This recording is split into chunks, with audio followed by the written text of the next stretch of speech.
Good evening, ladies and gentlemen. Welcome to Calls. This is the 2026 Masters DFS Tactics show.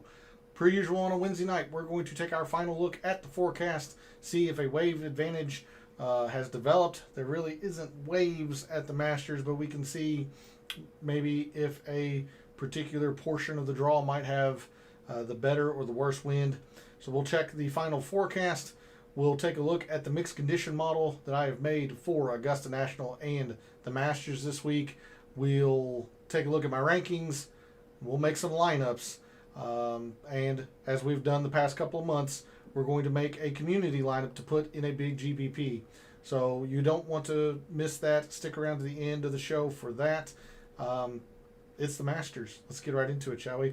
All statistics provided tonight and moving forward are from both Fantasy National and the Rabbit Hole over at BetSperts. The Rabbit Hole is acquiring or merging with Fantasy National, so I am in the process of migrating my data over to the Rabbit Hole and its formatting. Slow, tedious process, but I have made some headway into that.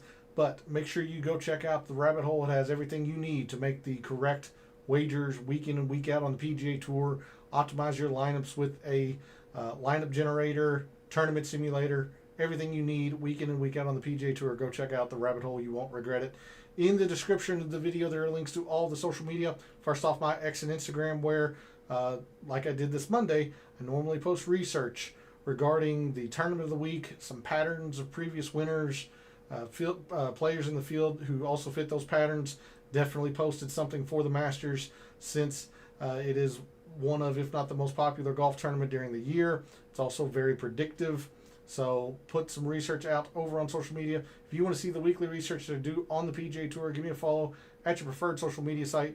X is also where I place my weekly betting cards and top player usage in the DFS contest I play that comes out every Wednesday after the DFS Tactics show. So that'll be out later this evening. If you want to see the players I've wagered with my own money and the players I'm using most often in my lineups, give me a follow over at X. Lastly, for social media, Gabe's handle's in the description. He writes a great article called The Fringe. Highly recommend it. It's a great way to start your week of preparation. He continues to update you throughout the week with his own version of spreadsheets like recent form and course history. And by subscribing to his article, you're going to get his deluxe version, which comes out every Wednesday. Again, can't recommend it enough. And follow him over on social media because that is where we put our detailed write-ups for the 2026 Picks Challenge. He has taken a commanding lead early on in the season. I am trying to play some catch-up in that regard. Make sure you follow him over on social media so you can play along with us in the Picks Challenge. We would love to hear from you all in that regard.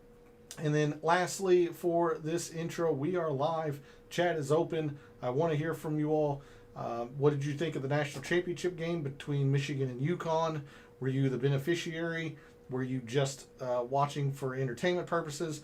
And of course, it is Masters Week. Who's your winner? Who dons the green jacket? Who are you targeting? Who are you staying away from? I'll have a poll question. Would love to hear your all's input on that. So would love to see what the community says about the poll question this evening. Of course, we'll make some lineups, so get your questions prepared for if you want to take a deep dive into a player or a lineup configuration. And then for the community lineup, be ready to make some suggestions on who we're going to use in that community lineup. So we have a lot to do. Let's get into it. Let's figure out our strategies and our tactics for the 2026 Masters. We're going to start, as we always do, on a Wednesday evening over at the Super Forecast over at Windfinder. Let me center this camera. Good evening, Moss. Good evening, Trip. Thanks for jumping into chat. Very much appreciated. Hopefully you all are ready for the Masters and Jim Nance's. Hello, friends. Time to hit the millie this week. Well, that is certainly a goal, albeit I don't know how realistic because I only put one lineup in the millie maker. But, you know, trying to put our best foot forward. We're definitely going to try and get the right combination of players. It's good to see you, Moss. Good to see you, Trip. How's the week going? I am ready. It started off very well, considering I won my bracket challenge with Michigan beating Connecticut. If Connecticut or UConn would have won, I'd have not gotten a penny. So I was pretty much all in with Michigan, at least on that particular bracket. I fill out many, so I don't want to claim, that I picked it all from the beginning, because I fill out several. But one of them I had Michigan winning it all. Had 3/4 of the Final Four in that, or on that particular bracket, so it was a pretty solid one, and ended up winning. So it's a good start to the week, and we're going to try and keep that momentum moving forward. Must have killed it. I did okay. It was a losing week, but it wasn't a disaster. I played enough Ryo Itsatsune. I played enough Bobby McIntyre to make it not, a completely disaster of a week, best way I can put it. But I played way too much Denny McCarthy. Played quite a bit of Russell Henley. Played a whole lot of Sepp Straka. All of them missing the cut definitely hurt. Feels like a bunch of the cheap DFS guys you mentioned on Wednesday's stream played well. That's been what it's kind of seemed like the past few times. Now, I have had a week or two where it was pretty solid. Houston was pretty darn solid. Valspar was not. Players was okay. So, I'm going to try and keep, whatever good momentum I have, and we're going to try and fade the disasters that, Sepp Straka, Denny McCarthy, all of them were last week. Good evening, P. Thanks for jumping in chat. Much appreciated. Hopefully you're ready for the Masters. If I was anywhere close to the elegance of Jim Nance, I would greet you properly. But there's only one Jim Nance. So it's good to see you. Hopefully you are having a good week. Not sure if you had any rooting interest in the Michigan and UConn National Championship game, but hopefully that turned out the way you wanted it to, or you just enjoyed it as a fan. Good evening, Darnell. Thanks for jumping in chat. Looks like we have a pretty solid showing so far, and I'm hoping that the stream and the show doesn't lag. I have had some internet issues for the past week and a half. Made some more adjustments yesterday and today, so I'm really hoping that keeps the stream healthy and not dropping frames. Tripp says I had the Rio outright too. Chipping killed him Sunday. He is tied for the lead early on the front nine. I mean, we were right there. I've had several close calls on outrights this year. I've only hit one. Fortunately, it was a pretty decent one with Goddard up at the Waste Management. But I feel like I've been pretty solid. Just haven't had a lot of things go my way. So we're going to look for a little bit of luck and a whole lot of skill this week for the Masters. It's good to see you all. The poll question, before I forget, let me post that. It is pretty easy. I have a strong suspicion of what is going to be the winner of the poll question, but since this is the first major of the week, what is your favorite major? Whether that's to watch, to outright wager, whatever, however you want to interpret the question, what is your favorite major? Masters, PGA, US Open, Open Championship. Feel free to put your thoughts and opinions into the poll question and into chat. And I'm going to get going because I've already been rambling for a few minutes and we have a lot of lineups that we want to make. So the forecast for Augusta National, it has been very dry. Not necessarily drought-like conditions like we saw in San Antonio last week, even though it was a deluge, Saturday. That area had been in drought conditions, so it was very firm and very fast until the rain came in. This isn't in a drought, but it has been dry. And they got a lot of wind early today. They're going to have a little bit of wind tomorrow, especially the earliest of tee times. Looks like they could deal with some gusty winds early. I myself did not factor this really into my decisions on if I was going to play a player or not. It's pretty minimal wind, to be honest, especially by the Masters standards. We've seen gusty winds into the 20s before. We've seen Masters played in these type of conditions here. So it doesn't look like we're going to be dealing with that. And then, after tomorrow, it looks just perfect, just beautiful. Highs in the mid-70s, very little wind Friday. We zoom out, Saturday looks much the same, high in the low 80s. Sunday, maybe a chance of some wind picking up, when the winters are, wrapping up. But for the most part, it looks just beautiful. Other than maybe a little bit of wind early tomorrow. I did not factor this in at all into my thought process or, player A versus player B. I'm just going to play the guys that I think are going to play Augusta National the best without any regard for the wind.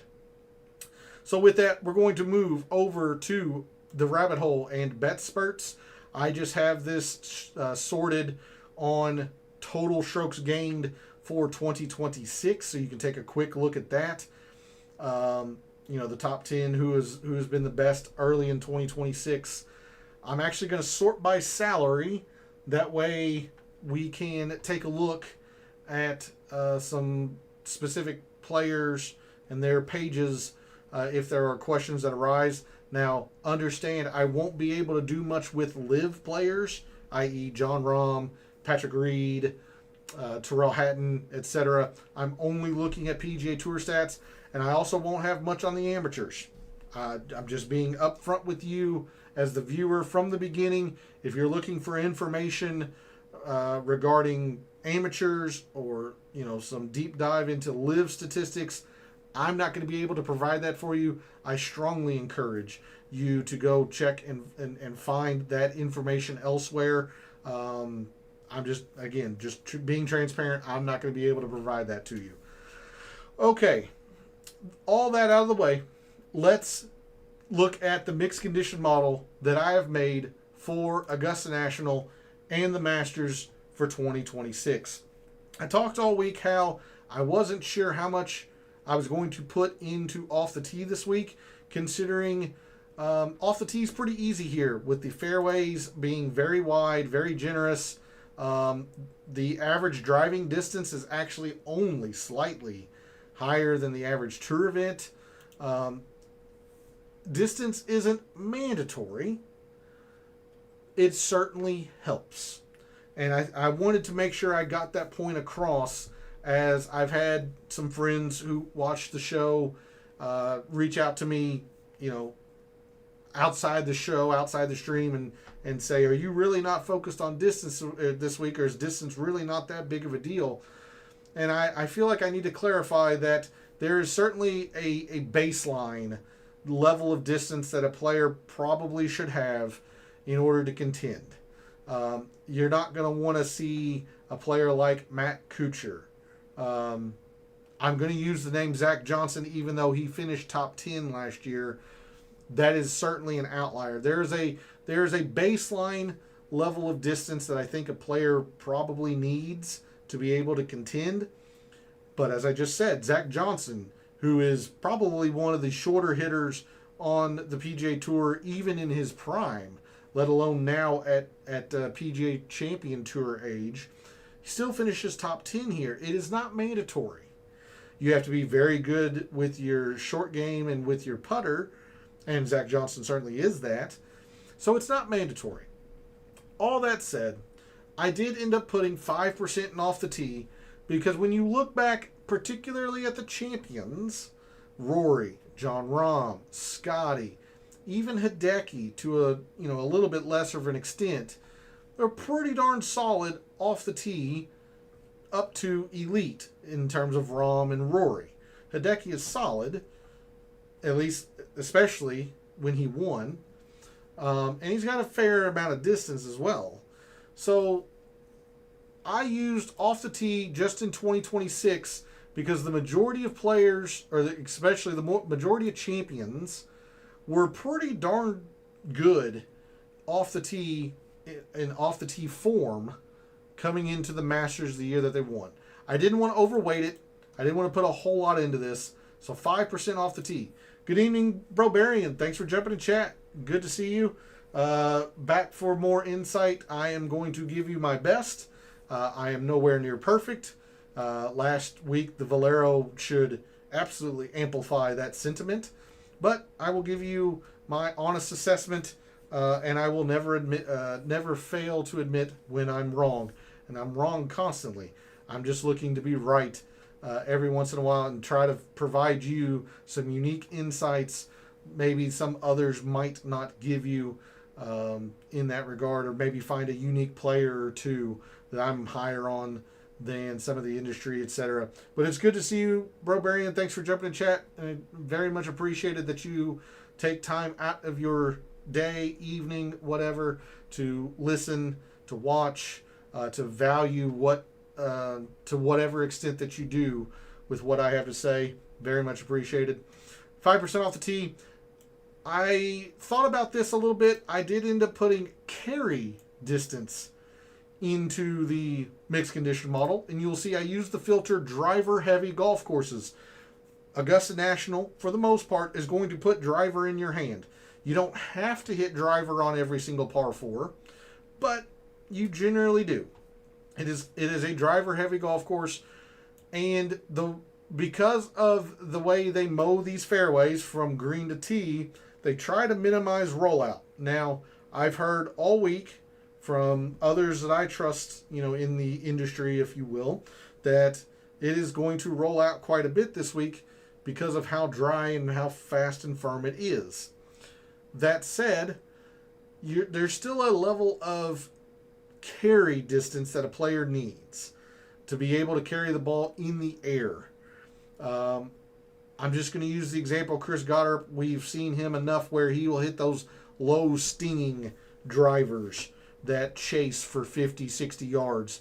And he might be able to get that this week, but if you're able to just flat out carry a lot of the bunker trouble off the tee, you're going to set yourself up much better than guys who are having to depend on the rollout and the chase being accurate. Best example I can give is on hole 5.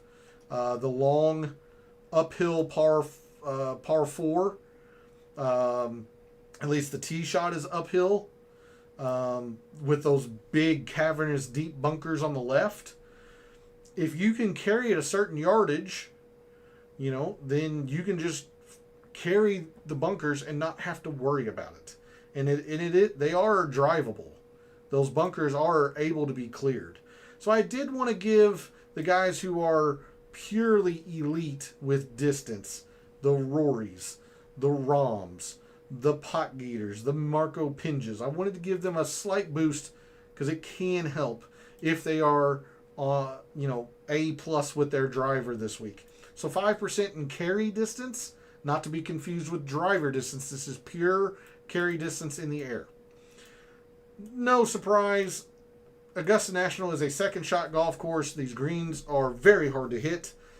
Approach is going to be a lot of the name of the game this week. 20% in iron play or strokes gained approach so far in 2026, and 10% in greens hit when scoring is difficult and very difficult.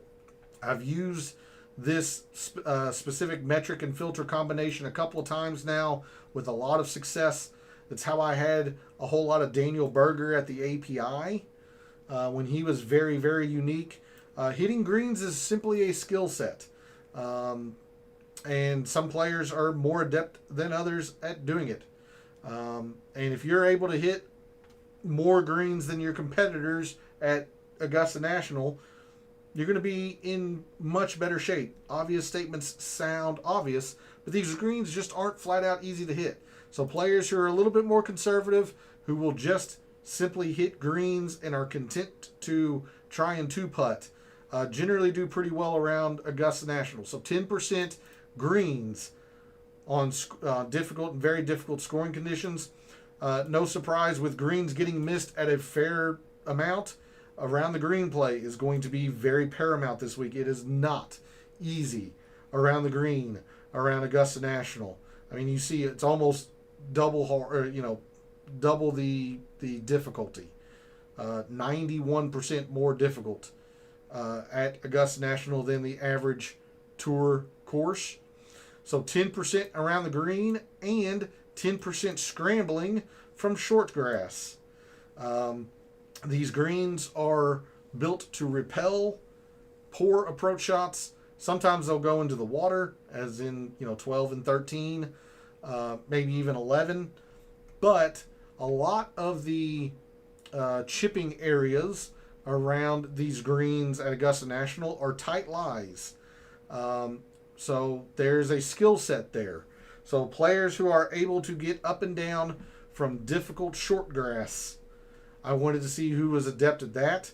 This is incorporating a little bit of putting, but I just wanted to see who was solid on short grass when that short grass is difficult. 10%.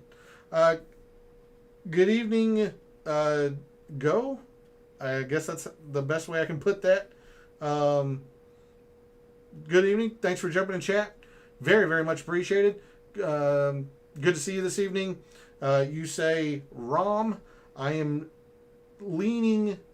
Actually, I can't say leaning. I am in agreement with you for the most part. We'll get into that. I'm finishing up my mixed condition model and the thought process behind it. But I do like Rom this week, even though he will not rate very well for me because of the lack of live statistics that I collect. But I do like John Rahm, and I am in agreement with you in that regard. It's good to see you this evening, Go. Thanks for jumping in chat. 5% just flat out putting. Who's been putting well lately? The Jacob Bridgmans. Probably the Sam Burns. Who's just been putting well lately? I went back and looked. Like even Rory, Rahm, Scotty was putting well, or at least had good putting form coming into his win. The outlier there is kind of Hideki. Hideki was really struggling with the putter before he won in 2021. But most of your champions were at least pretty acceptable, if not good, on the greens. Putting early in that calendar year. 5% putting. 5% total putting when on fast greens. This is a specific skill set here. These are some of the fastest, if not the fastest greens the professionals will see all year. API is very fast. The U.S. Open can be very fast. There are some others that are considered, very fast. The Lightning, if we're going to use Fantasy Nationals old terminology. I just want to see who can putt well when on these lightning fast greens. The Memorial, always some of the fastest greens. So those are the kind of courses that are in this sample when I'm using that. 5% putting on specifically fast greens. You'll notice that I don't have any bent in here. This is the first course of the year, of the season, that has bent. So anything I would gather with bent would be from last year. So I really liked this fast speed filter and the way it kind of sorted guys out when I looked through it. 3-putt avoidance on really fast greens. Putting is very difficult on these greens. 3 putts are 50% more common. It's just very difficult to putt here. So quite a bit of putting in the mixed condition model. Hideki exploded after so many years of struggle. To me, he is the Bernard Hopkins of golf. Maybe. But I'm just explaining from like a putting standpoint. He was not very good and then was acceptable or even good the week at the Masters. He's kind of the outlier. So 15%, maybe even a little bit of a hidden percentage in here. A lot of putting in the mixed condition model as well. And then we round out the mixed condition model with some scoring. 5%. Birdies are better on difficult and very difficult golf courses. Look, it's Augusta National. It's going to be difficult. Hopefully that's pretty self-explanatory why I'm using that filter. Pars are usually good scores around Augusta National, except for the par 5s, which we'll talk about. Pars are generally good scores, but even par will not get you a win at the Masters. Rory, 11 under. Scotty, 11 under. Rahm, 12. Scotty, 10. Hideki, 10. Even par is probably top 20, roughly, top 30. So it's a good showing, but we're not looking for top 30s. we're trying to find the guys that are going to win or top 5 or top 10. Now, 2 years ago, even par got you inside the top 10. Even par got you, just outside the top 25. So, kind of depends on year over year, but the idea is the same, that you're going to have to find birdies somewhere around Augusta National if you're going to contend to win. So who can find birdies still when it's difficult and very difficult? But the more important scoring metric is bogey avoidance. 5% in birdies or better, 10% in bogey avoidance when scoring is difficult and very difficult. And then we round out the mixed condition model with 10% in par 5s, 5% split in the distance of the par 5s here at Augusta National. Players are going to have to score on the par 5s to contend. You take a look at some of the previous winners, it's something like 70 to 80% of their score, their minus score, is from the par 5s. Players get aggressive on the par 5s and hold on for dear life on the par 3s and 4s. So who can play, or who has played the length of the par 5s here at Augusta the best? So there's a look at the mixed condition model. Hopefully I've given you my reasoning, my thought process, where my headspace was, thinking about how I want to attack the players in the field this week. Some areas where I might be weak. The par 4s are extremely important around Augusta. I just ran out of percentage. So, you can look at it a couple of different ways. You can look at par 4s when par 4s are difficult, because the par 4s at Augusta National are very difficult. You could also look at the specific length of par 4s. Again, I'll be weak to it. I just ran out of percentage. I focus on the par 5s. Of course, I don't have any par 3 metrics in here either. If off the tee matters a little bit more than I've been giving it credit all week, I'll be a little bit weak to it. I only have 5% in off the tee and 5% in carry distance. If around the green matters a lot, but I feel like I covered that pretty well with 10% in total and 10% scrambling short grass. If bent putters turn out to be the thing this week, okay, I'll be weak to that. But overall, feel pretty strong, feel pretty good about this metric for the Masters. So, all that said, we're going to go to Microsoft Excel, the reveal of my rankings. And for your information, if you're a new viewer, and a reminder for returning viewers, my rankings are based on 3 criteria. The rabbit hole rank, which is a straight numerical ranking based on the mixed condition model we just talked about, the metrics, percentages, time frames, all of that. The rabbit hole will spit out a ranking based on the mixed condition model that I made. Course value is an attempt at giving a player a numerical value at how well they have played that course. Normally, I only go back 5 years. This is the Masters. It is the most predictive course year over year on the PGA Tour. And this is taken from Fantasy National. They went all the way back to 2012 in terms of available data. So this is going all the way back to 2012 in terms of course value, with the note or the exception of I omitted the 2020 Masters when it was played in November. Just a complete outlier in all regards to all the other Masters. Time frame, scoring conditions, course conditions, I just threw it out. So I just want to be very clear about that the 2020 November Masters is not in here. But course value is an attempt at giving a player a numerical value at how well they played. You see Scotty Scheffler, a very low course value, a very good course value because he's a 2-time winner. Ludwig has a very low course value because he's second and 7th here in 2 tries. Someone like Adam Scott, who's played 13 years here, is going to have a pretty low course value, whereas some of these other players won't.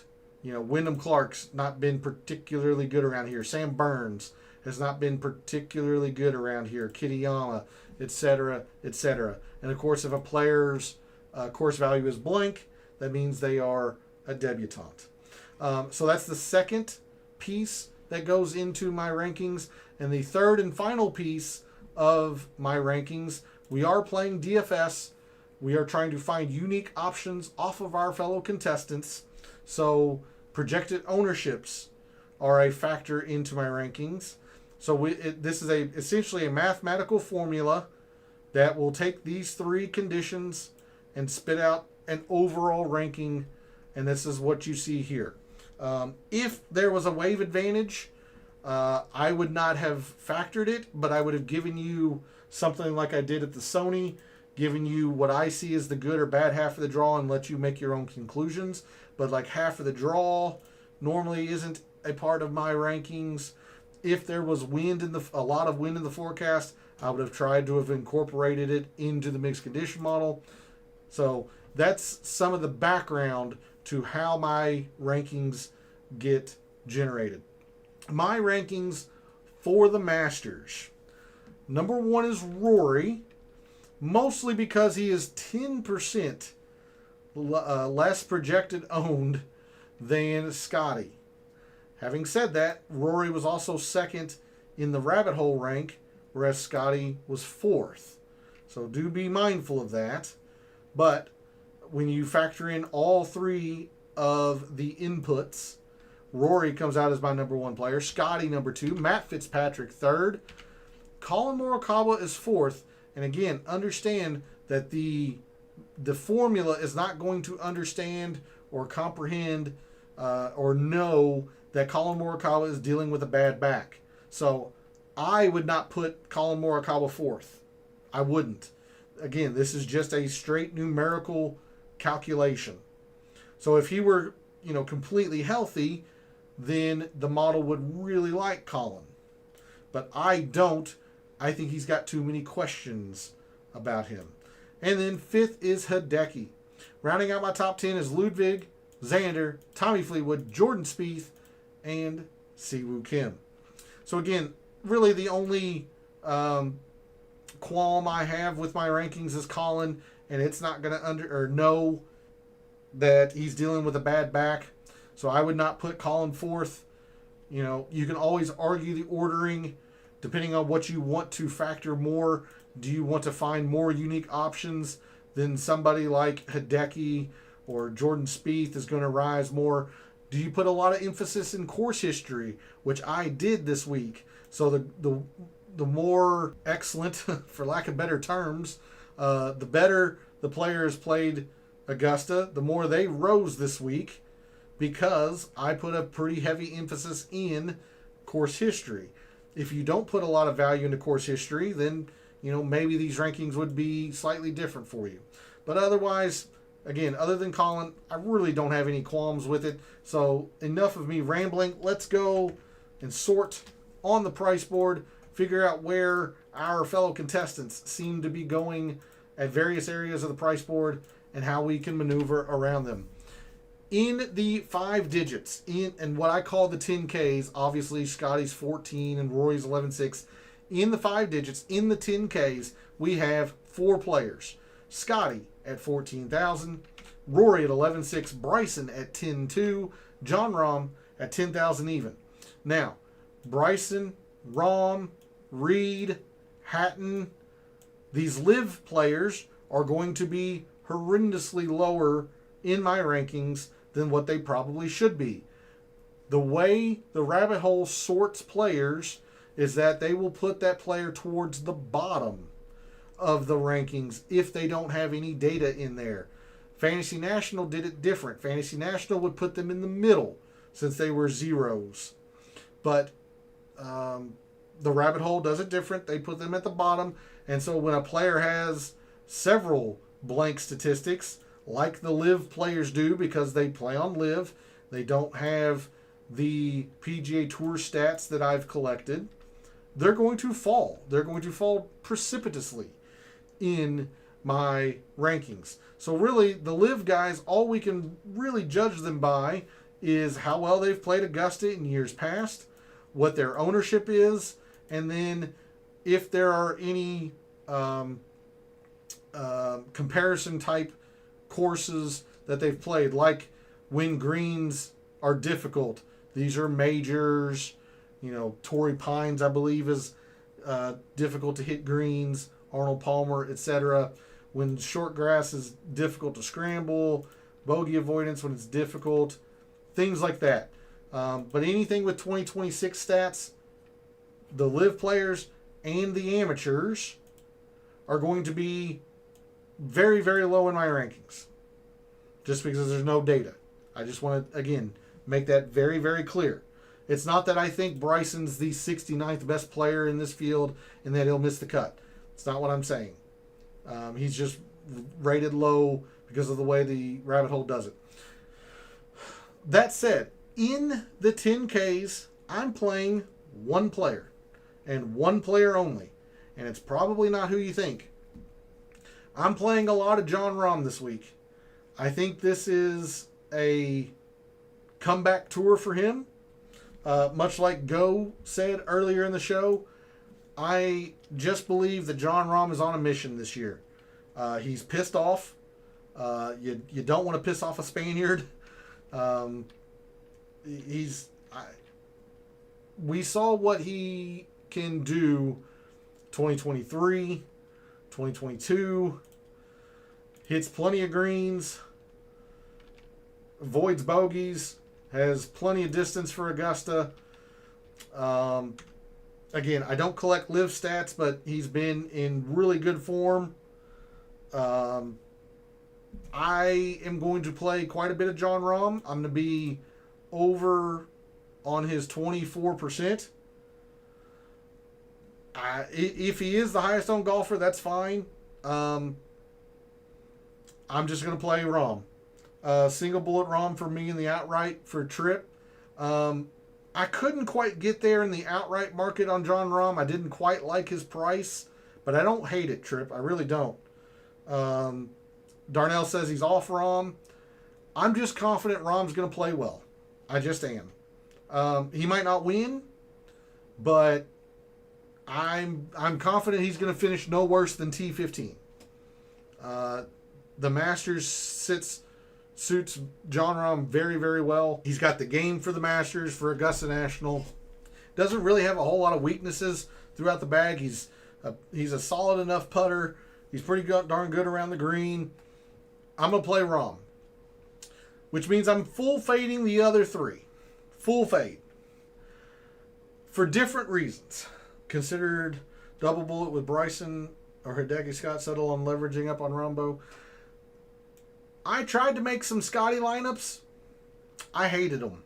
I hated the way they looked. I still think he's going to be the most popular player, Darnell. I could be wrong. Maybe it is Rahm. But projected right now, Scotty is, percentage points ahead of Rahm. I just hated the way the Scotty Scheffler lineups looked. I did. Which tells you how I feel about the 6Ks. There's a couple of players down there, but I'm not really in love with much in the 6Ks. And at his price, you have to go into the 6Ks. And I didn't like the lineups that I saw, that I was generating with Scotty. Not to mention, he hasn't been Scotty. He's been good, but he's been a below average approach player so far in 2026. That might be a slight exaggeration, but he's certainly below average in this field. Scotty's irons have not been good. He only gained 1 at the Players, lost almost 3 at the API, lost at the Genesis, didn't gain much at Pebble. Even the win at the American Express, it was more with the driver. If you're playing any type of entry over 5, Rahm will be highest owned. Maybe. Again, maybe. I still think it'll be Scotty. But Rahm certainly is probably the number 2. We'll get to Ortiz we'll get to Ortiz when we get down to him in the 7s. Is he in the 7s? He might be in the 6s. But he's a live player, so I don't have stats on him either, other than what he played on the PGA Tour, like U.S. Open, Open Championship, etc. I did not like my Scotty lineups. This one, Bryson was the last cut in my player pool. I tried so hard to want to make Bryson lineups work, and I could have. But when we get to the 9s, there's a lot of like in there, and you simply can't play everybody. So I'm just going to take a stand. I know this is going to backfire in my face already because he's finished 5th and 6th the past 2 years. Bryson's won twice on Live recently. I understand this is probably going to backfire on me, but I'm just going to take a strong stand. Now, the interesting one in the 10Ks is Rory because of how unique he is. If he were closer to like 18%, 20%, then, maybe I wouldn't feel so bad about not playing Rory. But I have a sneaky suspicion Rory's going to get squeezed by a lot of factors. Again, I think Scotty's going to garner still quite a bit of ownership. I think Rahm's going to garner quite a bit of ownership. I wouldn't be surprised to see Rory come in under 15, under 14%. At that point, that's a pretty darn good bargain. He's 2,400 less than Scheffler. Rory was the one I debated a lot. Bryson, yes, was my last cut from my player pool, but I debated Rory a lot. And I ended up just taking basically a blanket stand that I'm going to fade essentially the top of the board. Rory's back injury goes back to back. Good evening, Z. Thanks for jumping in chat. Much appreciated. There's value to be had here on Rory. There really is. I'm not going to try and quantify, whether he takes this seriously since he's already got his Grand Slam or anything like that. I'm just going by, just the numbers here, the data. There's value to be had here. What was the advantage to DK releasing these salaries so early? I mean, they do it for the majors. They always do it. And the Masters, they always release early. So,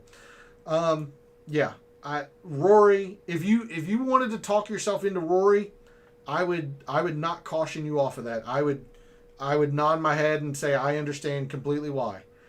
But for these three, I'm just going to full fade them. If I'm going to lose, so be it. I'll play Rahm. This is a gut feeling. I think Rahm is going to be pretty darn good this year. Moving into the 9s. Again, I mentioned how I like a lot in here. Obviously, I'm not going to play any Colin Morikawa. That back injury is, from what I've heard, is not healed. Apparently, he is not able to take very many full swings.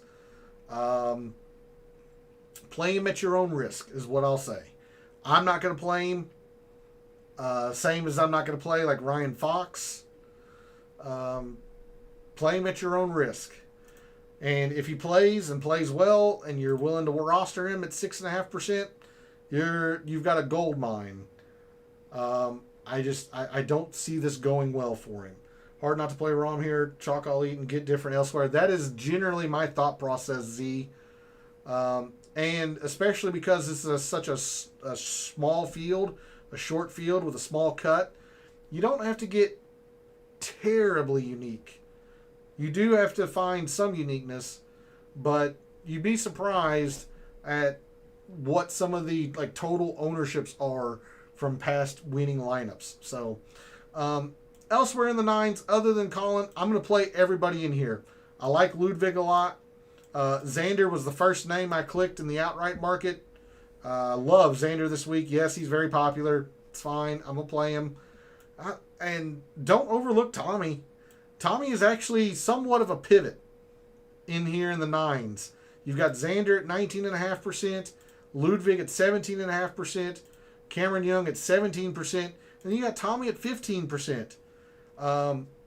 If Tommy's the fourth most projected owned player in the 9Ks, and a guy that I'm still pretty darn confident can contend and win here, that's a pretty strong play. So I'm going to play a lot of Tommy, hoping that this ownership is indeed correct. If he's more popular, it stinks, but I'm only going by this. So, I'm playing Xander, I'm playing Ludwig, playing Tommy. I don't have a problem with Cameron Young, considering the form he's in. I just don't like. I would have preferred to see Tommy at like 16.7 and Cameron Young at 14.9. That would have made more sense to me. I'm just not playing as much Cam Young because I'm playing a whole lot more Tommy Fleetwood, hoping that Tommy is the more unique one of the four, essentially, between Ludwig, Xander, Tommy, and Cameron Young. I'm just going to play the most unique of the four because I think all four of these players very well could win this week. Good evening, Sam. Thanks for jumping in chat. Much appreciated. Hopefully you've been well. Hopefully you're ready for the Masters. My thoughts on Patrick Reed. Like the other live guys, he's going to rate out extremely poor because I don't collect live stats. But I want you to notice something. If we were to take a look at performance, let's go strokes gained. We're going to go back 8 years. And we're going to just look at Augusta National. And I want 8 years. Well, sorry, let me get there. 2020. Go back to 2018. Actually, no. I take that back. Let's go to 2019. Because Patrick Reed won the Masters in 2018. Okay? Remember, Patrick Reed won the Masters in 2018. From 2019 on, he's the fourth best player at the Masters. Fourth best. Scotty's won twice. Xander hasn't won, but, this guy's a top 10, top 5 machine at Augusta. Rahm has won. Again, we're not factoring in Patty Reed's win, and he is fourth in terms of total performance. Patrick Reed loves Augusta. And because of that, I'm playing Patrick Reed. I'm not going to fade him at all. I do not like this ownership. I would have liked to have seen it a little bit lower. But hard to ignore the form he's in. He's won a couple of times, or at least once, recently on the DP World Tour. Amazing short game. He can move it if he has to. He doesn't have the most distance. But he rates out terribly because he doesn't have any PGA Tour statistics. But what I will tell you, Sam, I like Patrick Reed. He's in a lot of my placement wagers, like parlays and top 10s and things like that. But for DFS, that ownership is a little bit ugly. But if you're a big believer, he's certainly less owned than Cameron Young, than Tommy, and especially Xander and Ludwig. So I like Patty Reed a lot, Sam. I really do. Don't overlook Justin Rose either. Justin Rose has 3 runner-ups here. He might not be in the best form, but he won Torrey earlier this year. The irons are still good. He doesn't get enough credit for how well he can move it. The guy gets birdies. So, other than Colin, I'm playing every player in the 9s. I am more focused on Tommy, hoping that this is, indeed correct, that he is the pivot in the area, particularly the upper 9s. But I'm going to play all 6 of these guys in my lineups. I play multiple lineups. I can afford to have a lot of exposure. But I'm going to play all of these guys. I can make a case for all of them. Moving down to the 8s. Surprisingly, I'm not going to play Victor. I know he's very popular, but my goodness, he does not have a lot of form. This is really bad lately. The irons have always been good, sure. But everybody thinks of him as a ball striker. He is not a ball striker right now. Look at this off the tee performance. It is pretty ugly. He's losing distance, which isn't good. We all know about his around the green struggles. And again, he played very well at the Players because he had a career week around the green at the Players. You're not going to gain 7. Victor's not going to gain 7.5 around the green at Augusta this week. Sorry, it ain't happening. So, Victor's just in no form. I don't want any part of it. If he plays well, I'll lose. Okay. Instead, I don't like the ownership on Fitzpatrick, but I'll play him. I also have an outright on Fitzpatrick, so I can afford to maybe loosen or back down off of how many lineups I would play of Fitzpatrick, because I have chosen to have some exposure to him in the outright market. But he's been playing excellent lately. Brooks, 7%, very tempting. Why? Other than it's a major, Z, why? The irons have been good, sure. But are you going to tell me that he is just all of a sudden going to find his game, all of his game, at Augusta? He threw the opposite of a complete game at Houston, which is a very similar type course if you think about it. Long, can kind of spray it everywhere off the tee, but difficult, and he struggled. Yes, the irons have been good, but are you confident that he's really gonna put it all together? I'm not.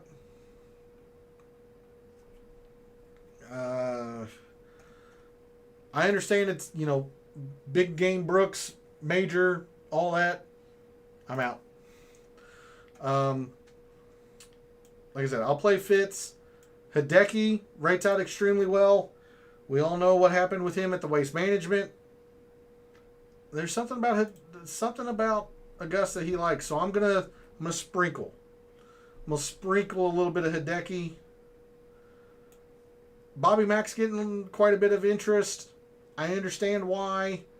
Lefty, all that. I mean, the irons have not been good for the totality of 2026. They're good now after the Players and his runner-up at Valero. It's okay. Again, fairly popular, so I am with you on that one, Z. I will play some Spieth. The irons have been pretty darn good lately, unlike Hovland, unlike Bobby Mack.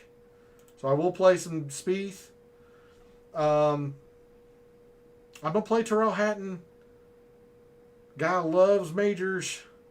Like you talked about Brooks, like big game Brooks. I'm going to go with Hatton. I'm going to go with the fiery Englishman. Look at his form compared to Brooks. Now, granted, Hatton hadn't played on the PGA Tour, but Brooks has a lot of red, and Tyrrell has a lot of green. And people don't give Tyrrell Hatton enough credit how much he can move it off the tee. So I'm not going crazy with it because I know he hasn't been in the best form over on Live, but I am going to play Hatton, and I've got him quite a bit of exposure in like top 10, top 20 markets as well. And then I will play a little bit of Goddard, but I'm going to be a little bit hesitant just to see if Augusta National really does suit his game. It'll be interesting to see. So I'm going to play him a little bit, but I'm not going overboard with it. So that's how I see the 8s. I'm completely out on Victor, completely out on Brooks, completely out on JT, and Lowry was difficult for me, but I am out. First DFS week for me this year is torn on Bridgman, Cam Smith, and English. Well, I can help you on one of those three for sure. So good segue. We'll go to the sevens. I believe most of those guys are in the low sevens. So I'll talk about them when we get to the low sevens.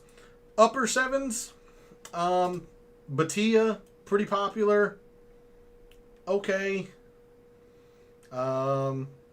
Seems like it would fit his game. Lefty that fades it. Sure. Fairly popular. I'm surprised how popular Siwoo is. Heard Cantlay may be injured. His driving distance is down. Yes, there is something wrong with Cantlay. So despite him ranking 20th in my, by my rankings, I'm out on Cantlay, not playing him at all. Henley burned me last week. Much like Hideki, I'm going to sprinkle it. I'm just going to have a little bit of Henley, but not much. I am surprised how popular Siwoo is. He is the #1 iron player so far in 2026. With Siwoo, it's just about the putter, really. I don't know. That's a lot of ownership for Siwoo for my liking. Like I said, Batia is fine. Minwoo is the most popular player in this area of the price board for good reason. I bet Minwoo Lee outright. I like him quite a bit this week. But at his same price, why not look at Connors? Connors is a top 10 machine at Augusta. Whoops, sorry. Let's go there. Connors is great around here. And people want to knock his form. Okay. He's never good around the green. But he's never been good around the green, and he's amazing at Augusta. Top 10 last year. Top 10. Top 10. Don't count that one, but it was still technically a top 10. He's been really good around here. So, I'm going to play a lot of course history this week. And so I'm going to play quite a bit of Corey Connors. I am going to play quite a bit of Minwoo Lee.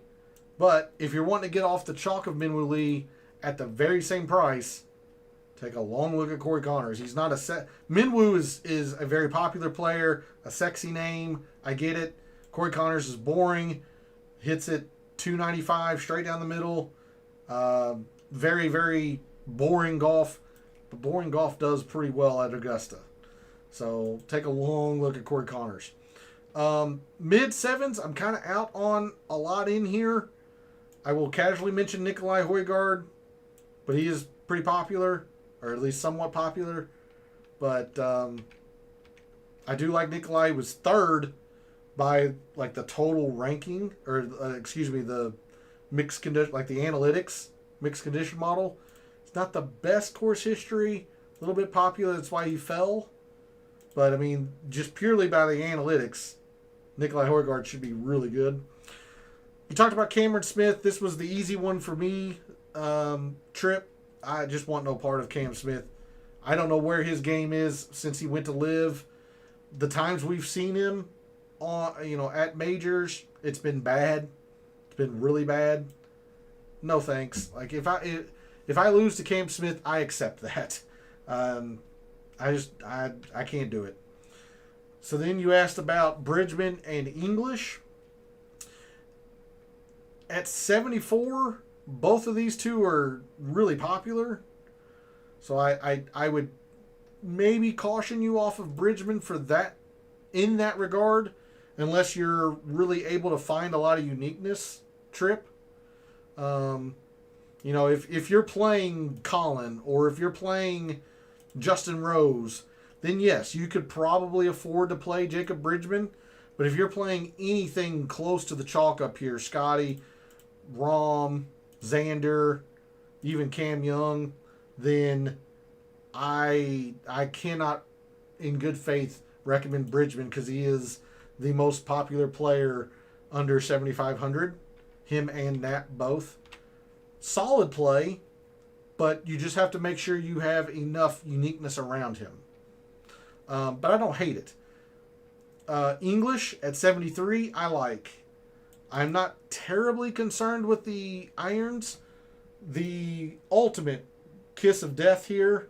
So avert your eyes, Trip. when I do this, but Harris English is perfect at making the cut here. 5 for 5. So, yeah, knock on wood. I just jinxed it. All of that. Throw salt on the shoulder. Whatever voodoo you want to do. I like English's game. Boring golf does well at Augusta. And Harris English, much like Corey Connors, will hit it 290 to 305. Keeps it in front of him. He's going to take double bogey out of play. Harris English is fine. He had a really bad had a really bad players. But all of that was in the irons. He's been hit and miss with the irons enough. You see the putter. The putter's been great. I like Harris English of those three. Elsewhere in the low sevens, take a look at Marco Pinge. Especially if you're a big believer in like distance off the tee playing at Augusta. I'm going to use him like once or twice. But you can look at it. I love Adam Scott this week. I don't think people realize his irons have been awesome in 2026. Just awesome. So, love Adam Scott. Nothing wrong with Spawn. Again, I'm not picking Spawn to win. I'm not going to pick him to win the Masters off of the win at the Valero. But nothing wrong with JJ Spawn. He's starting to play better. So that's how I see the low sevens. And then in the sixes, again, I'm not down here much because I'm not playing Scotty. I'm not playing Rory. But if you are, I'll try to give you a couple names. 3 players are pretty darn popular. You've got, or maybe 4, you've got Harry Hall and Rasmus Højgaard at 6,900 who are garnering 6+%. Kitayama, 6.5%. I don't mind Harry Hall, except for the fact that he's one of the more popular 6K plays. But Harry Hall is a wizard around and on the green. So I think he can keep himself in contention with his short game magic. I mean, he's very good around the green and putting. My pet player is always going to be Rasmus Nergard Peterson. I do think this is a good spot for him. But if you're not there, I don't blame you. So, but I do want to casually mention him. No thanks on Woodland, Z. Like, great story that he's back. He wins at Houston. It's a great story. Just enjoy it. I don't think this is going to suit well for him. And then in the mid-sixes, people have asked about Carlos Ortiz. He rated out the literal worst because his one trip to the Masters was so bad. That's all I really have to go on. I don't know what kind of form he's in on LIV. He played well at the U.S. Open last year, but Oakmont is quite a bit different than Augusta. So I don't see the fit there. And he's only played it once. That's all I really have to go on. So I can't say anything positive about Ortiz. Instead, I would look at Matt McCarty. Much for the same reason Harry Hall. You're playing Matt McCarty for the short game, particularly the putter. Matt McCarty has been great with the putter early on in 2026. I mean, great. Now, he's lost a couple of times lately, but was gaining consistently before that. And then actually put a good ball striking tournament together and then lost with the putter last week at the Valero. Again, if you're down in the 6Ks, all of these players are going to have warts. But Mr. McCarty also top 15 here last year. So He at least knows the course. Out of curiosity, what kind of form was he in coming into that last year? The irons were in a little better shape, so that gives you a little bit of pause. But he was doing the same kind of stuff. Other than not being as good with the irons lately, he's about the same. So give McCarty a look at 6,500. And then another, I was prepared to completely sell you on Sam Stevens, but he is one of the more popular players in the 6Ks. So I can't in good conscience say Sam Stevens is like, oh, this amazing, out of the blue player when he's one of the more popular players in the 6Ks. Having said that, Sam Stevens is my favorite 6K play. I do like this fit for Sam Stevens. He's just probably not as unique as you're hoping. Okay, we've got a lot of lineups to make, and I want to cover the 2026 Picks Challenge. This is the portion of the show. Get your questions in. We're going to make some lineups, and we're going to make a community lineup. So put your suggestions on who you want to see in our community lineup. We're going to put this in the birdie contest, the 20 max entry, $3 per entry. Now, having said that, it's going to be our only entry into this contest. So we are going to try and find a little bit of uniqueness off of that. But go ahead and start putting in your recommendations or your suggestions for the lineup, for the community lineup. Good start there, Trip, with Wacko Neiman, A+. Corey Connors and Harris English. If we're going to try and estimate what the most popular lineup is, you've got Scotty, you've got Sam Stevens down here, maybe it's Kurt Kitayama, Adam Scott, Bridgman, and Knapp. Yeah, I mean, it's really hard to build a Scotty lineup this week. It just is. Rooting for, but not rostering Ethan. I think it's Fung, but I've heard Ethan Fang walked a few holes with his dad at the West Am last summer. Bob sweats it hard. Nice. You know what? Just for UP, we'll put him down here, just in case we want to get real crazy with our community lineup.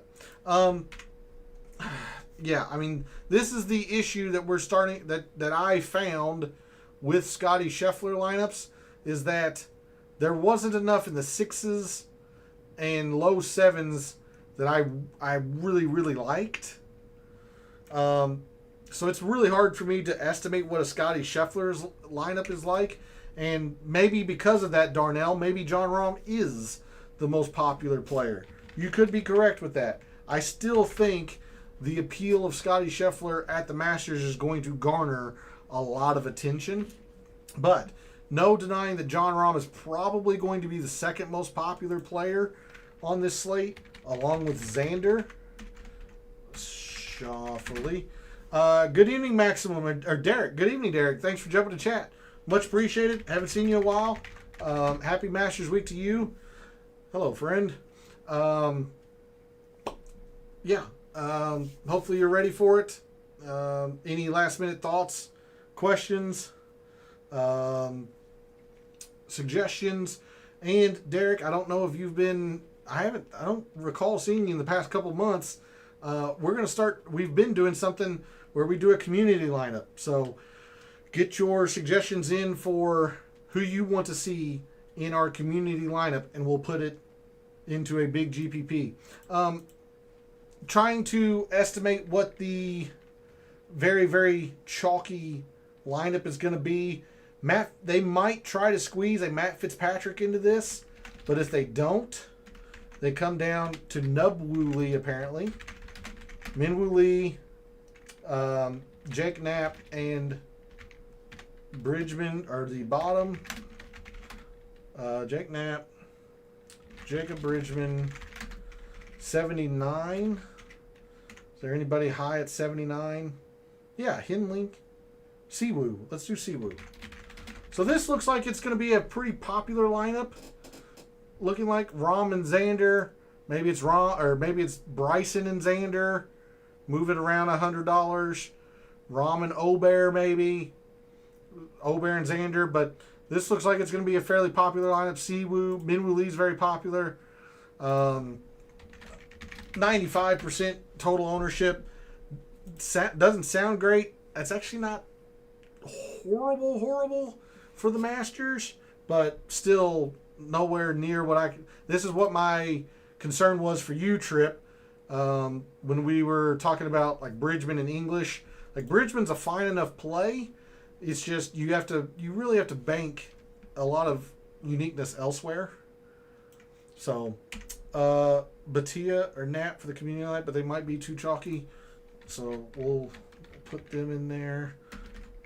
Akshay, Nap. So we've tried to build a Scotty lineup. We saw what the most popular lineup probably is going to look like with Rahm, Xander. Maybe they get a little bit more greedy and get Fitzpatrick. Yeah, why don't we try that? Let's see what that looks like. Scott, Nap, or Bridgman, Minwoo. I don't think they're going to have enough. Fitzpatrick, they are definitely not going to have enough. Xander, and yeah, Cameron Young. This might be another style of lineup here. Riviera Comp, Pretzel with Bridgman, just like English enough. Hideki, an option. In fact, he goes here. You're right. The Riv comp is very solid. Trip. So there's a couple of ways that I imagine what our unique, our chalky lineups are looking like. How are we going to maneuver around that? Well, if you are going to play Scotty, and I'm not, this is how I would go about it. I know Sam Stevens is pretty darn. Actually, you know what? Let's get off the chalk in the 6Ks. We'll go McCarty. And again, this is my pet player, RNP, but you know, there's some other options. Like Kitayama's the most popular player. I don't recommend you look at Kitayama. Somebody mentioned Carlos Ortiz. Okay. You can take a look at Carlos Ortiz maybe. Hey, good evening, Phil. Thanks for jumping to chat. Much appreciated. Just in time for the lineup portion of the show. So get your suggestions in for the community lineup. If I were to build a Scotty lineup, it would be like this. I would go as far down to the 6Ks that you're willing to go to.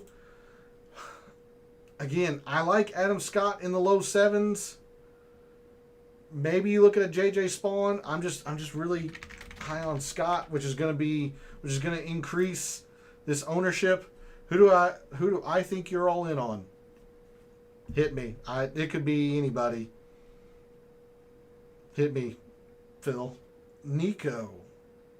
Nico Echeverria? Really? Oof, I don't know about that one. You and I are going to be a little bit different than Phil. Let's see. If we were to go to like a Goddard,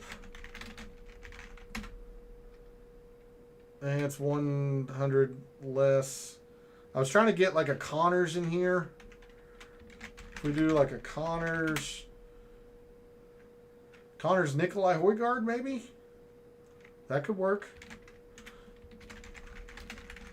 This is the way I would have had to have built my Scotty lineups. And I just didn't like these lineups a lot. You know, I'm trying to avoid double 6K as much as possible.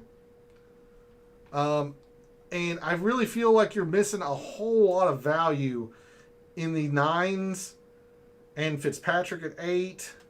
Like, that's why I'm not playing Scotty. It's just too... I was not a fan of the lineups that he was making.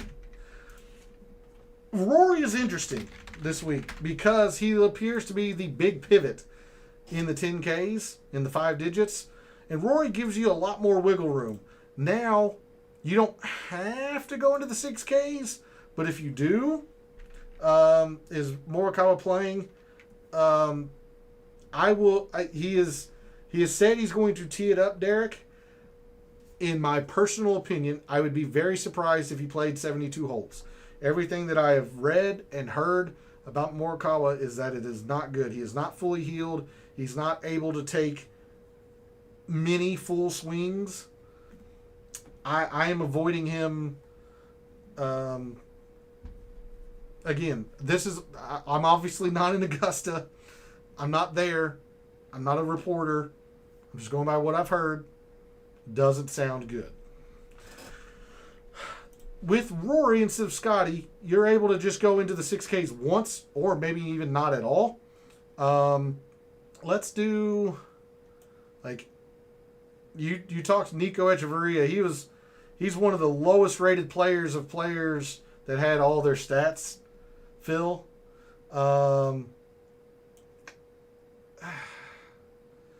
Again, I'm doing like McCarty or Rasmus Nergard Peterson. Maybe you're doing Ortiz or somebody else. Let's just do McCarty here. And you've got a lot of availability now. You can go Rory and you can do like a 9K. Let's do Tommy. He's pretty darn unique, at least for the 9s. He might be a tad bit touch expensive, but you go Tommy. You hit Jordan Spieth in here. Adam Scott. You'd have to probably drop down to the 6s, but let's just pretend it fits. Like you can go like a Daniel Berger. Understand what I'm doing here. I understand it's $100 over. Maybe you come off Tommy, maybe you come off Spieth, or you can go Matt McCarty to Sam Stevens and make it fit. Like this is why Rory was very, very appealing to me. With the pivot being the pivot and the style of lineups that you could make, because you could go Rory 9 and then down. You can go Rory and a couple 8s and then down, or you could go Rory and like load up in the 7s if you wanted. Go Scott, English, Akshay. Me, I would go like Corey Connors. I am not in on Woodland, Z. I'll put him over here for people if they want to consider him in the community lineup. I am not there. You can go Akshay and then like 8,400. Boom, Spieth. Maybe you like Lowry. Maybe you want to take a chance with me, like Terrell Hatton. Like you don't have to go into the 6Ks with Rory. So that's why I thought Rory was very, very interesting. Even though I'm playing literal zero Rory, it was a very difficult decision on my end. Most of my lineups are some combination of 2 of these 3. I'm not doing all 3 because then you'd have to go 3 6Ks. I'm just trying to give you an idea. I'm doing 2 of these 3. Sometimes I'll use a Matt Fitzpatrick, but then I come down to like Corey Connors or Minwoo. I'll hit Adam Scott, and then I'll round it out with a 6K of some kind. So like for example, if I took Ludwig off of this, I'd do like a 6K, let's say Rasmus. This is Bobby Mack, Jordan Spieth, Hatton, Goddard. And then the next lineup I would do Rahm and Xander. Maybe switch RNP to a Sam Stevens. Give myself enough to get to a 91 Justin Rose.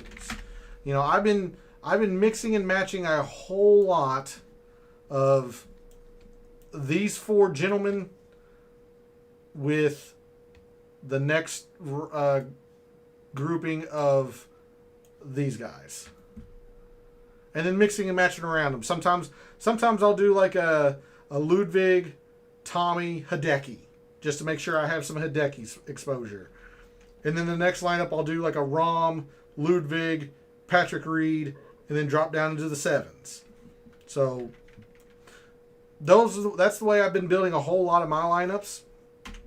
All right, let's build this community lineup. I've been going over for quite a while. I want to make sure I'm diligent on everybody's time. I don't want to go hour and a half like I have been the past couple of Wednesdays. I am trying to think who I want to executive decision into this. And I'm going to be honest with you, I don't know if I have one.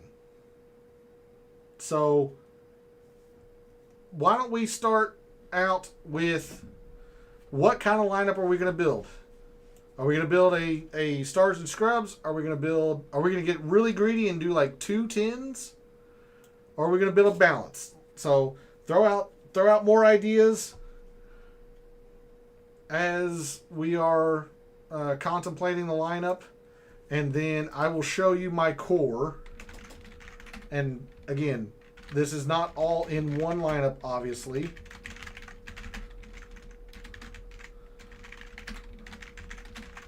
Matt Fitzpatrick coming down to Connors, Minwoo, Scott. This is my core. I'll actually put Sam Stevens in here too. This is my core for the week. Again, mixing and matching all of these guys up top. And then I'll throw in like a Patty Reed or a Justin Rose with them, a Hideki, all that. So if we're going to build a balanced lineup for the community, then we need to set our upper limit. Are we going to try and fade all of the chalk up here? Are we willing to use a Xander, a Ludwig? If we're going to build a balanced lineup, it does sound like Jordan Spieth is coming into this. Akshay would make a lot of sense. And again, Akshay might be here. I'm just trying to put them in here. If people are very high on Hideki, we can do Hideki. Connors makes a lot of sense. English makes a lot of sense. Knapp. I do like this spread, though, because most of these guys aren't the most popular player in their area. So I do like that as of right now. Z also says Cam Young. I would argue maybe Tommy instead of Cam Young, just for the little bit of uniqueness. But I don't hate it. Z. Well, there was a lot of question on Knapp versus Woodland. And English is also at that price point. So how do we feel about one of these 3 players? And who? Akshay would technically go here. Corey Connors would go here. I mean, we have enough to... Like I said, I would probably lean Tommy here. But I do like Connors, especially since he's off of the chalk of Minwoo at the same price. Batia is fairly popular at that price, but Spieth, nowhere near the most popular player in the 8Ks, nor is Hideki. Who's our last player in here? And then I'll think about Tommy versus Cam Young. Who is it? Nat, Woodland, or English? Just rapid fire it in chat. In the meantime, reminder that I will be over in Gabe's Substack chat right after the show this evening. His chats have been going now for a little while, so I'm going to try and make it over there after the show this evening. Phil says English, which I don't hate that. Tripp says Adam Scott.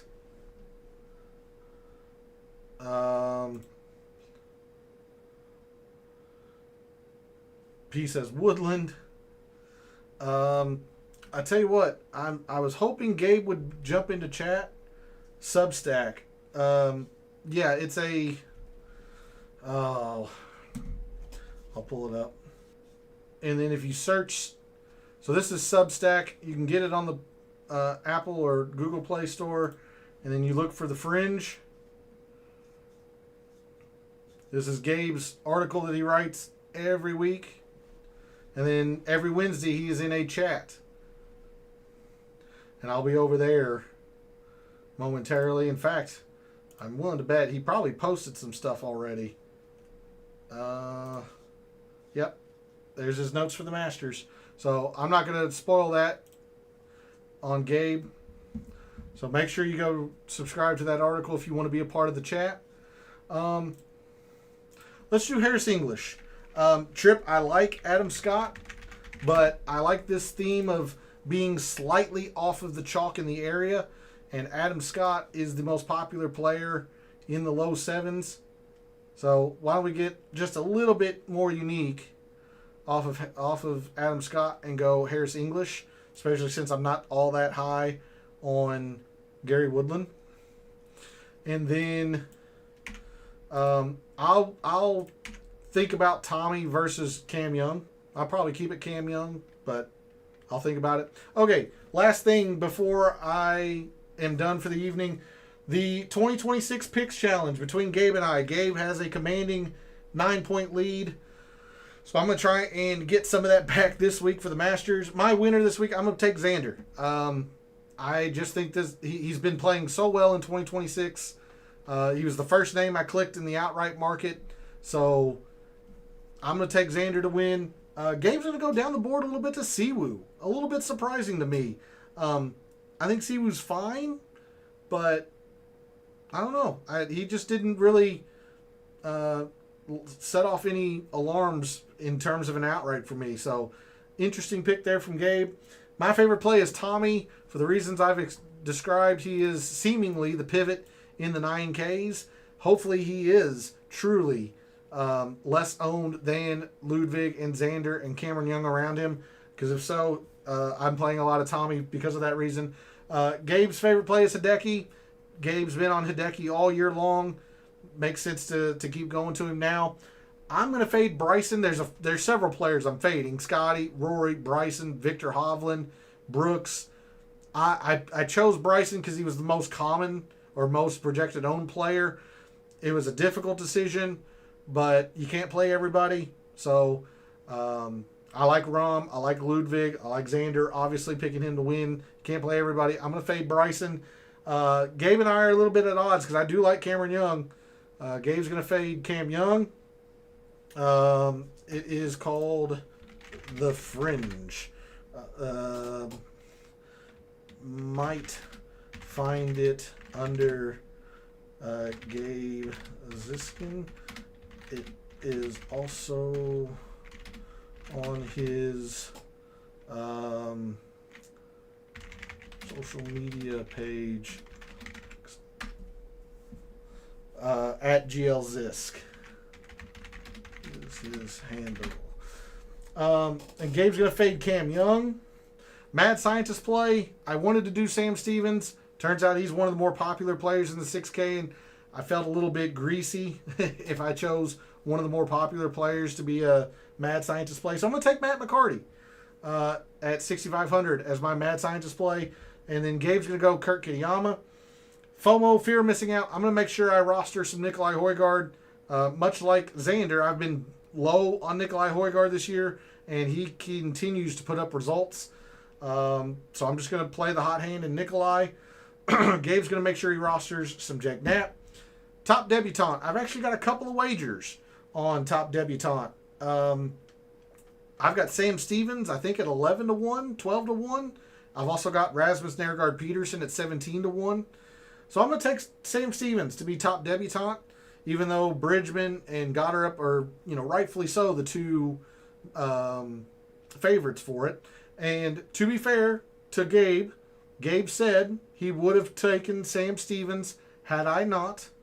So in the interest of being different, he's going to take Chris Goddard. But truly, Gabe's top debutante pick is also Sam Stevens. The results of the poll question, what I thought would be the answer, overwhelming majority. Favorite major is the Masters. with a little bit of a vote for the U.S. Open. I personally have a little bit of a soft spot for the Open Championship. I always like the Open Championship as well. But if I had to, choose, gun to my head, yada yada, I would pick the Masters as well. So I'm going to end the poll, and I've got a lot of people to thank this evening. Thanks to Moss, Trip, P, Darnell, Brobarian, Go, let's see, Z, Sam. Is that everybody? Derek, Phil. I think that's everybody. If I missed you, it was definitely not on purpose. I apologize, but thank you all very, very much for jumping into chat. Thanks to everyone else out there who tunes in, watches, listens, supports the channel by liking the videos, commenting, and subscribing. I always appreciate it. I love what I do, taking a very in-depth look at golf statistics, giving you a statistician and data analyst view of what he sees, trying to help us all win a little bit of money in the process. It is Masters Week. Hopefully you have cleared out the to-do list and you're able to enjoy the first major of the year. Again, be on the lookout for my betting card and the most used players in my lineups. That'll come out later this evening. I still have to finalize some of my lineups and get them entered into DraftKings, but be on the lookout for that. Thank you all very, very much for joining me this evening, for all of the wagers you have made this week for the Masters, for all of the DFS contests you play this week for the Masters. For this weekend and every weekend, may all your bets be profitable.